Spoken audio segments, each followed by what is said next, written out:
I'd been grinding through a rough 2025, layoffs, a messy breakup, and too many sleepless nights. Desperate for a reset, I booked a week at Villa Monastero in Lake Como. Drawn by its postcard-perfect gardens and serene lake views, I was remote working as a graphic designer, so I figured I could balance client calls with some Instagram-worthy shots to rebuild my mental health. On April 8, 2025, I checked into the villa, one of the last guests before the off-season lull.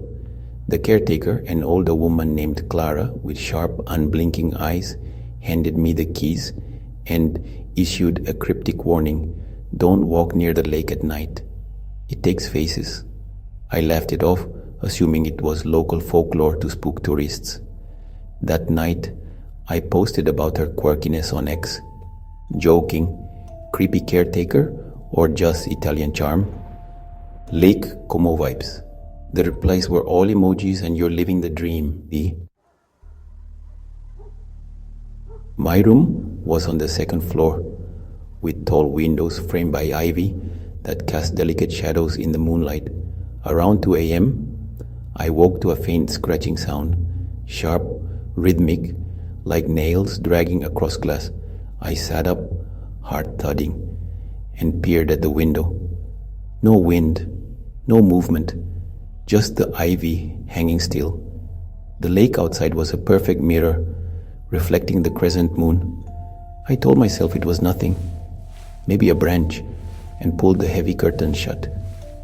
Sleep came uneasily, fractured by dreams of water closing over my head.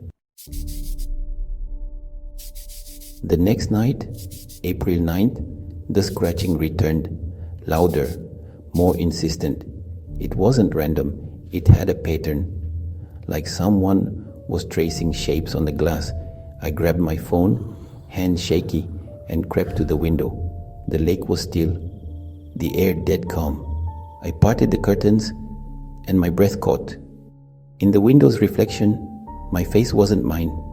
The eyes were hollow pits, the mouth stretched impossibly wide, skin pale as bone. It stared back, unblinking, its lips curling into a slow, unnatural smile. I screamed, stumbling backward, and the face vanished. My reflection was normal again, just my wide-eyed panic staring back. I checked X, posting a vague, "Anyone else here? Weird stuff at Villa Monastero." Haunted? No one took it seriously. Just LOL. Ghost hunter mode activated. I barely slept, replaying that phase in my mind. The next morning, I had a Teams call with my coworker, Priya, to review a client pitch. "Priya, you look off. Is your webcam glitching?" I glanced at my video feed, and my stomach dropped. That face was there again, superimposed over mine.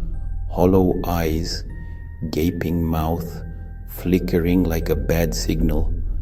I slammed my laptop shut, muttering about a bad connection.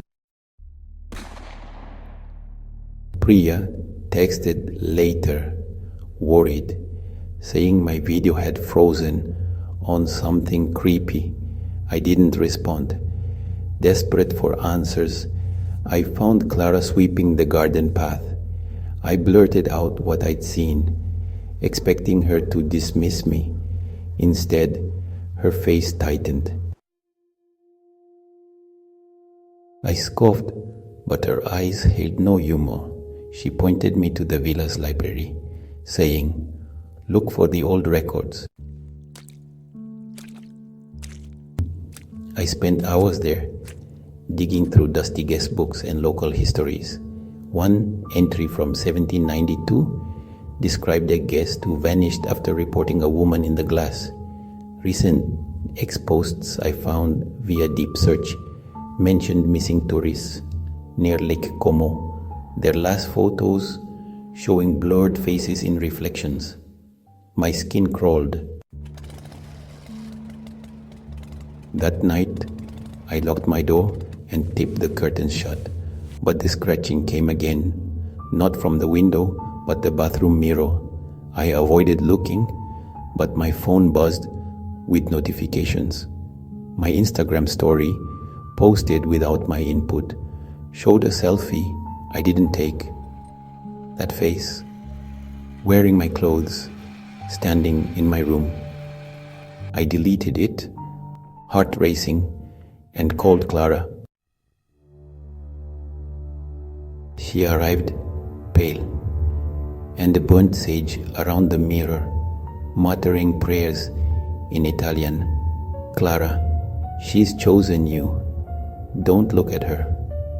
I begged for more, but she left, locking the door behind her. On April 10th, I checked out, driving to Milan in a panic, but the face followed. In my hotel mirror, it was clearer. Its eyes now had pupils, my pupils, watching me. My phone's camera roll filled with photos of it, closer each time, smiling with my mouth. Yesterday, I caught my reflection in a coffee shop window, and it moved before I did, its lips forming words I couldn't hear. Ex-users I messaged about the villa stopped replying, their accounts deleted. I'm terrified it's not just stealing my face, it's stealing me. Last night, my webcam turned on by itself, and Priya's voice came through saying, "Why do you look like her?" I wasn't on a call. "Priya, why do you look like her?" Luis. And in February 2025, I made the worst mistake of my life. My friends, Lily, Mark, and Marta, and I decided to live stream a night in Villa Oscura, a crumbling Tuscan manor. Locals swore was cursed. They said its walls whispered, but I figured it was just a spooky tale. Armed with drones, smartphones, and a Polaroid for retro vibes, we chased viral fame. We arrived at dusk, fog smothering the hills. The villa's rusted gates groaned open, its windows glaring like hollow sockets. Inside, the air stank of rot, dust coating shattered furniture. Faded portraits stared from the walls, their eyes unnervingly alive. "Lily, this is some horror movie nonsense." We poked around, my phone's flashlight cutting through the gloom. In the basement, I found a locked door, carved with a serpent eating its tail. Mark, always after clout, dared me to open it. I picked the lock, revealing a stone staircase sinking into darkness. A low hum, like distorted voices, pulsed up. "Marta, let's go." The stairs led to a circular chamber, walls etched with that serpent. A cracked mirror stood in the center, its surface rippling like liquid. The hum became words, garbled but sharp, burrowing into my head. Lily snapped a Polaroid, and my blood froze. The photo showed our shadows. Behind us, a fifth figure, tall, eyeless, its mouth a gaping slash. The whispers grew louder, clawing at my thoughts. "Marta, it's in my head." The mirror pulsed, the air squeezing us. Our drone crashed, its feed showing static and a faint, eyeless face. I grabbed the Polaroid and smashed the mirror. Black sludge oozed from the shards, and the whispers turned to shrieks, like nails on glass.